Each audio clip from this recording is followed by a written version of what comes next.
Hello, and welcome to this week's episode of the Reset Podcast. I'm your host, Laura Mignot, CEO of the experience agency D-Flash. Each week, I bring on an interesting leader from business, marketing, and find out what they're really doing. And this episode will be no different. I'm super excited to bring on the show Yoli Chisholm, VP of Marketing here at Sprinklr. We're going to have a fantastic conversation about how she got here, what she does, and how she changes the game in marketing. Yoli, it's such a pleasure to have you here. Thank you so much. Thank you for having me. So every episode, I always start with the same question. It's always fascinating to me to see where this leads my guests, and I'm sure you will be no different. Yoli, what was your first job? Well, I actually, have been working since I was 15, but the first job that made me sort of fall in love with marketing was I was in my third year of university in Toronto, in Canada. In Canada? Yes. Why were you in Canada? I'm actually Canadian. You're Canadian? I am. Really? Where in Canada? Toronto. Oh, well, yes. That's fake Canada. That's a Canada light. It's the clean New York. Yeah, it is the clean New York because, it's 45 minutes away from here. And it has good shopping. Yes. Which is what very much so. In my 2 trips there, I've enjoyed each time I've gone. Got it. All right. So third year in Canada. So as a fine arts student, doing ballet and modern dance. And perfect. Right, and quit in my third year, and decided that I was going to work for a record label. As one does. And I was working for a record label that, A&M was one of the big labels in the late 80s, early 90s, and was the girl that would plug into the DJ community and go to all the radio stations to get our artists heard. And at the time, I didn't realize that was, an aspect of marketing, but I really loved the idea of trying to build community, build relationships, kind of get plugged in. And right. And please listen to my demo was like really what I would do on behalf of the artists. And then that extended to sort of marketing events, marketing concerts, but that is really where I sort of fell in love with marketing. But after that, I realized there wasn't really a lot of money to be made in the music business. Well, things were changing right about that time. Yes, it was a very different, this was still, we were still pushing CDs, and but I actually ended up working for a consumer packaged goods company, a discount retailer called Byway. They had about 500 stores, and I was the girl that designed the flyer and learned about merchandising and getting them into the store, and learned about loss leaders, and that's when I really learned about real marketing. And I met a woman there. I had started out as her executive assistant. Start from the bottom. Yes. And she said to me that she was going to teach me what she knew. And she was the first example I had of a real mentor who kind of took me under her wing. Janice Partington, I still remember her to this day, still connected to her on LinkedIn, Awesome. And I'm always appreciative of her willingness. She was the CMO. And her willingness to say, hey, you can do this. I'm gonna teach you everything I know. And so that's how I, legit got started in marketing. Wow. And so backing up a second, where did this modern dance and ballet go? So you're like, I don't want this anymore? After years, how did that happen? I'm still the biggest house head and still the biggest. I love to dance. So in my weekends, you can find me always dancing out on the dance floor. Uh-huh. I will travel to dance. I love to go and watch dance, and am a huge fan of the arts. So that means you wear Cielo a lot. Absolutely. I'm like, what do you mean you're closing? You probably ran into my brother because he also is the biggest house head. He's been to Hotel Cost way too many times. Has all their CDs. So I get it.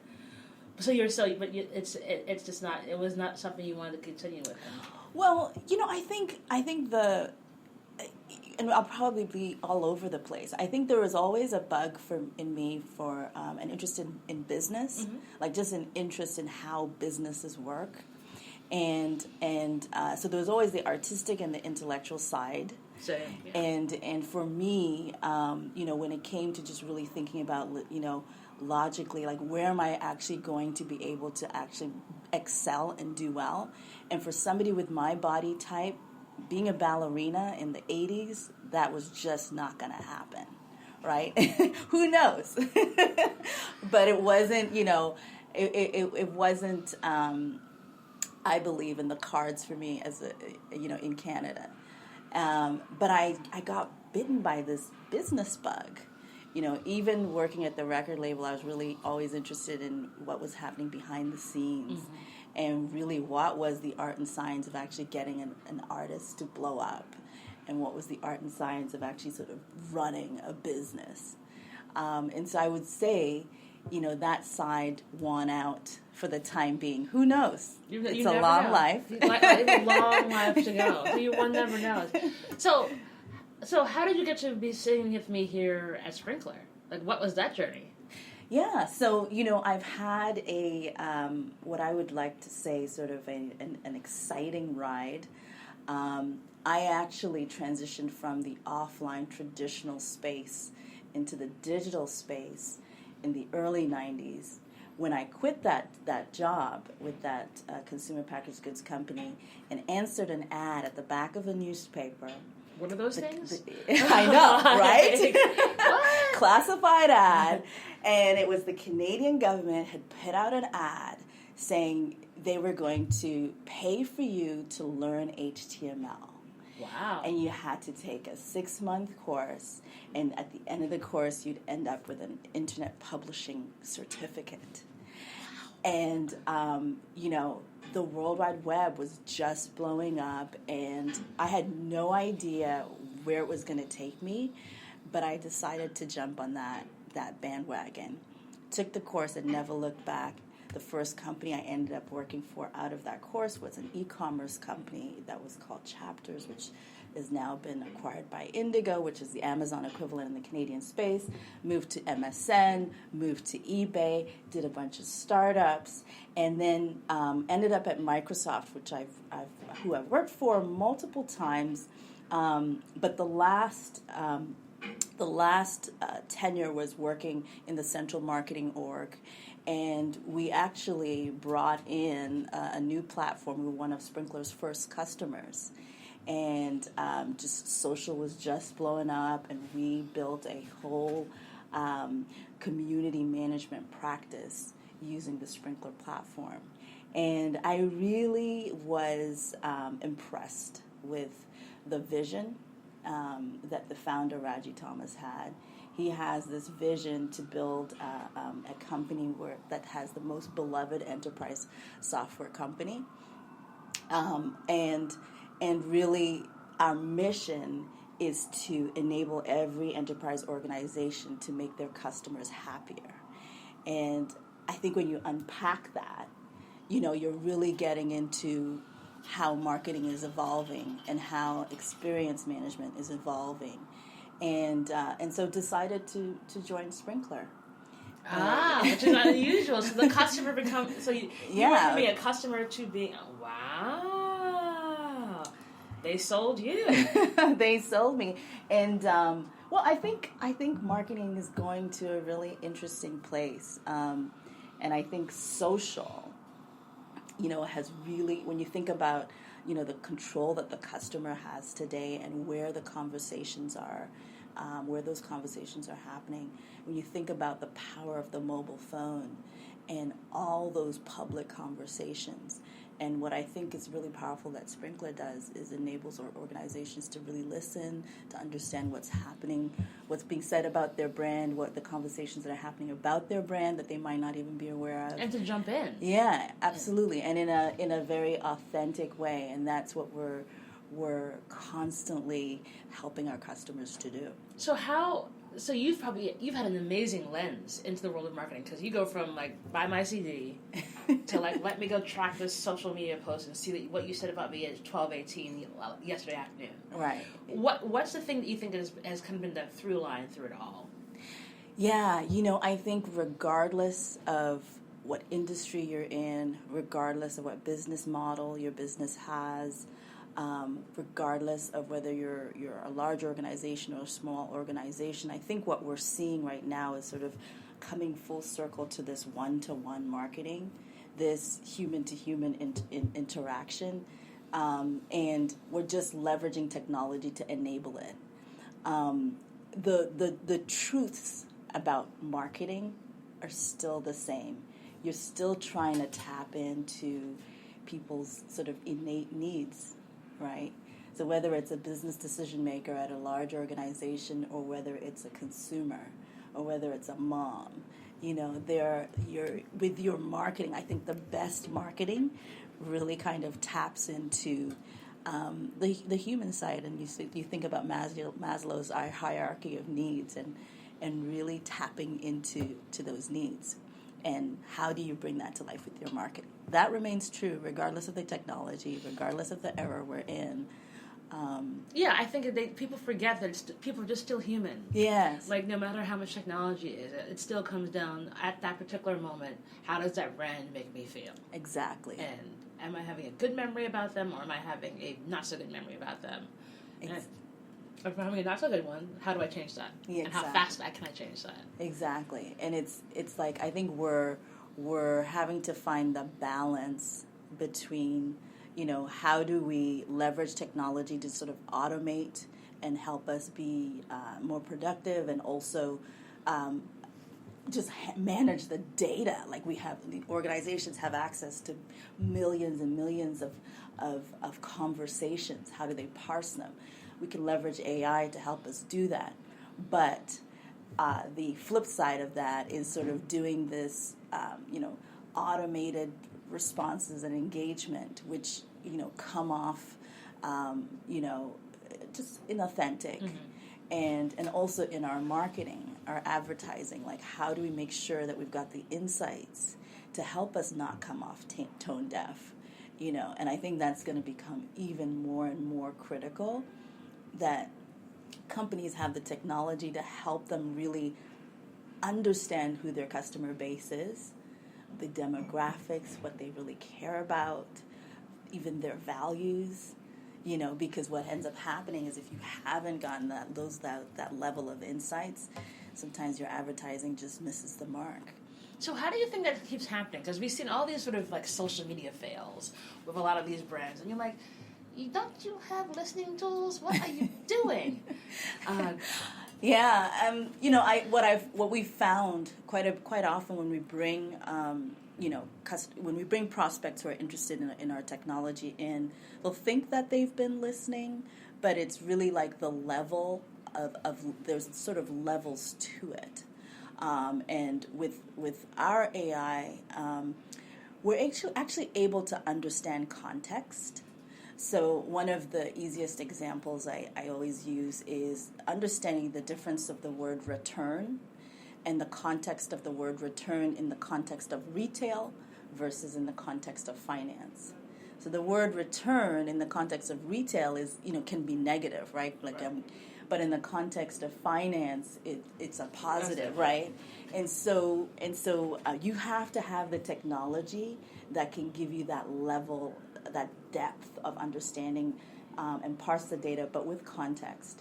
So what we find is that a lot of times when customers come in, they think they've been listening, but they'll find that there's a whole segment of conversations that they haven't had. Yeah. You're like, oops. Whoopsies. They haven't been listening to. And so I think what's going to happen is, there's probably a lot of people who aren't even using listening technology. They're folks that haven't really sort of, transformed their infrastructure. The other thing we find is that the insights aren't being shared broadly across departments. So it's one thing for your marketing team to know a customer and have access to a view of data about that customer. But if the customer service team, if the sales team, if the product team doesn't have that same view, then the customer's having this really broken experience. Yeah, and that's why, and then also customers, it's like, I just filled out this form. You should have this information. Or why are you asking me for again? Exactly. Things like that happen. So broken experience with a customer, but also internally, you really don't have a true view of that customer. And that's because, a lot of times, I came from a lot of organizations that use a bunch of point solutions. And sometimes the integrations aren't as seamless as you'd like them to be. And so, the customer service team's trying to get people off the phone as fast as possible. The marketing team's trying to get you to stay on their site and on their assets as long as possible. You're like, wait a minute, this is not working. Yeah, and then, and then maybe your agency isn't even tapped into the right data. You're using a third-party agency, and maybe they don't have access to the insights. Maybe they don't have access to the same level of insights around the customer. So sometimes your advertising can even come off tone deaf because you just are working with incomplete data. Well, I think that's a a big key. So it's interesting. The world's changed so much. So what would you tell 25-year-old Yoli now? I know that was 5 years ago, but you're so kind. Black cracks never. Because the world's changed so much in terms of figuring all that stuff out and being so nuanced, but also managing your career and how you get to where you're going to go. So for you, looking back on how everything sort of changed and how you've gone from where you were to what you do now, what would be some good advice that you'd want to give 25-year-old Yoli? Oh, my goodness. I consider myself a fearless person now. I wish I had been more fearless earlier and figured that out. And I think, from a professional standpoint, forget about trying to fit in. Like companies don't want just another robot. They want somebody who's going to bring, at least now I'm hoping, that they want, a diversity of points of view. They want folks who come from varied experiences so that they can sort of recognize the patterns and see where people might have blind spots. And for me, if I think for my 25-year-old self, I'll say, you could have been even more fearless, and don't worry about fitting in. Think about the, instead of being a culture fit, think about it being a culture add. What are you bringing to the table, that's unique? What's a point of view that you can bring to the table that will help companies have sort of even a broader set of insights, or even might even add a completely new idea? It sounds like you're talking about how you should crush corporately. I'm all about crushing corporate. See? No, yes, I like that. Thank you. So, because you've written this awesome book, Crushing Corporate, and we'll put all the details in the show notes where you can get it. And I'd love for you to sort of talk about what made you want to write that book and tell your story. So, and I really appreciate you even giving the plug. I actually went to a conference.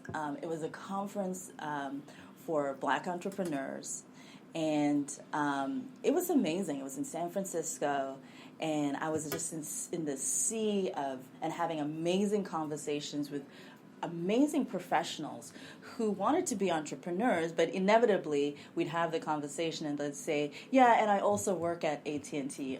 Oh yeah, and I also work at Bank of America. And it struck me, how interesting it was that there were so many people who want to be entrepreneurs, who are still, are in the corporate world, but it struck me that they were looking at their time in the corporate world in a way that I thought probably doesn't serve them. Mm-hmm. Thinking of it as sort of a stopgap.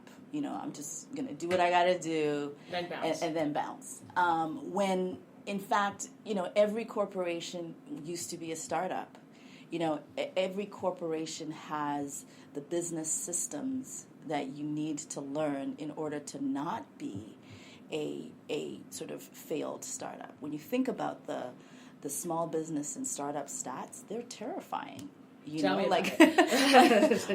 90% of the startups fail, or most small businesses don't make it to their fifth year, and it's not because there aren't talented, smart individuals. I think sometimes the differentiator is how quickly did they accumulate the learnings that you can get from being within a corporation. So whether it's the breadth of experience and becoming that you need to become an operator, or whether it's just recognizing the patterns that are pointing to failure, that you tend to see in corporations, because you're able to fail a lot in corporations and still have the net. Yeah. Or whether it's I think there's also just people within a corporation that you can learn from. So if you think about even somebody like Oprah, she didn't just become this amazing media mogul right off the bat. She worked herself up the ladder. She went from station to station, and at each station she was able to sort of expand the set of responsibilities and ultimately to the Oprah show, and then ultimately owning the rights to the Oprah, name and expanding that into a media entity. But we just see, Oprah. And you're like, it's Oprah. Yeah. She's always been there, omnipresent. Yeah, and Howard Schultz, same example. He was in the IBM training program. He worked for an appliance company that sold coffee machines to this store in Seattle, and then ultimately asked for a job, took a pay cut to go work at that store, which was Starbucks, that sold coffee machines, and had this idea. And along the way, in the corporate experience, probably learning a lot. Same thing with Jeff Bezos. And so the book is really my, just my ask to professionals to just reconsider how they think about their time in the corporate world. It's not about spending all your time in your corporate world, but while you're there, just look at it from a different lens and think about intrapreneurship, behaving like an entrepreneur while you're in the corporation. And if your goal is entrepreneurship, then what could you be learning while you're there? And so, that was why the sort of the impetus for writing the book. And, it's interesting because I feel like it's very rare for people to actually say what you're saying. Like, it's all about, okay, I want to do my own thing, and I'm just going to be here at this corporation so I can get a check until I can bounce. Right. And I think that, as someone who's been an entrepreneur for 8 years now, I see a lot of people doing that. And then they leave their jobs, jump into entrepreneurship, then get a space in WeWork, and then, oh my God, this is terrifying, and then run back to corporate. Right. And I think it's kind of what you're building up of what you're saying, because it's not just about when you're at the office trying to just, phone it in and do what you need to do, but instead of learning from all the different aspects within your business so that when you do strike out on your own, you're much more set up for success, as opposed to, fall flat in your face because you don't have the undergirding to kind of guide you. Exactly. And it's like, if you couldn't excel while you had this safety net, while you had the permission to fail, while you had like the power of the money and funding and access to training, then how much harder is it going to be, when you're out there? I have tremendous respect for entrepreneurs. I think they're the lifeblood of the economy, clearly, and they are the epitome of fearlessness. But the data does speak for itself, right? The failure rate is it's not for everybody. Right, and so, but it might not be for you right now. Right, it might be just take a year, like apprentice under. If you can think of it as an apprenticeship. Maybe, if you want to be an entrepreneur in a particular field, go to a big corporation that's doing that in that field and excelling. Learn. And also, and actually I think this is the biggest reason to be in the corporate world sometimes, is you will see all the weaknesses. You'll see all the holes. You'll see where all the opportunities are. Right. That's why a lot of tech startups that come from folks that worked in a particular field or a big corporation and then went out to exploit a weakness. in that particular space or industry, or saw an opportunity. And sometimes they even come back and become that corporation's biggest, they become that corporation's customer or vendor, I should say. So I think there's, in all, I don't think there's one path to success in any way, but I think, don't discount, what it takes to become a corporation. And I think there's a lot that we could learn. And along your journey, what's probably been the biggest challenge that you faced in this crazy corporate world that we all intersect with? Well, as a marketing professional, it's the same challenge I think a lot of my peers face, and that's just keeping up with the ever-changing technology and how it impacts your business. And then, as you move up the professional ladder and gain more responsibilities, you kind of lose touch with the doing. And to me, that makes me really uncomfortable. I want my hands in everything. And so balancing that out for me is always a challenge. And so I tend to do a lot of stuff outside of my day-to-day work. I experiment. Right now I'm experimenting in Instagram. You'll see me do all kind of crazy stuff in my personal life, but I'm understanding the ecosystem in a much deeper way than I would if I was doing it, as the VP. And so I think for me professionally, it's kind of that balance of how do you stay close to what's actually happening? How do you still be a practitioner even as you move up the ladder professionally? And then, personally, it's just balancing it all. And I've come to accept that balance is a myth. Exactly. And instead, it's just I was on a panel once, and someone tried to say to me, "Well, Laura, what do you think about work-life balance?" And I'm like, you mean life? It's just life. Yes. There's nothing more, nothing less. It's life, and then you try and build your life to fit in the things that matter most to you. 100%. But if you try and think you're going to be able to do this, scales, even it's just not going to happen. It doesn't happen. And if you accept that, that it's just that you're just going to have to live your life and try and build a life that makes you happy. And if that means you're stressed some days, it means you're stressed some days. And if that means days that you can just take off because you need a mental health day, then that's the day you take off your mental health day and just deal with it. Because if you try too hard, it's just going to drive you nuts. Yeah. And I think just, being in a field that you're passionate about and working with people you respect, working in a space that you think, has a future, I think all of that kind of just makes for, just making it more fun. Well, yeah. Less like work. It's got to work in a fun business. So what are some of the things that you're the most excited about for 2019? Oh, I think there's a lot that's happening in the space with AI. Mm-hmm. I'm a little bit of a nerd about that. I think I'm excited about blockchain. You'll be excited. I have a bunch of podcast episodes coming up around blockchain. Oh, really? Yeah. Yeah, no, I'm really excited about that. Here at Sprinklr, we're just really experimenting and helping our customers explore how they can, engage in those conversations in a much more, and I hate to keep on using the word authentic, but at the end of the day is how do you plug in a way that your customers believe is honest and how do you get to that one?